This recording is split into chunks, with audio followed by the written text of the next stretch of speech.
বিয়া করমু কারে, চেহারা একটু ফর্সা আর সুন্দর হইলেই মারানিরা টিকটক করা শুরু করে।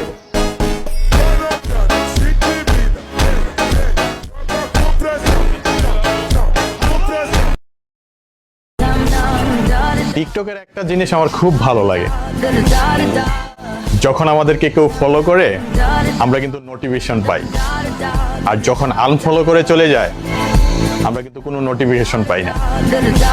তো টিকটক আমাদেরকে এটা শিখায় যে জীবনে যদি কেউ আসে তার দাম আছে, আর যে চলে যায় তার কোনো দাম নাই।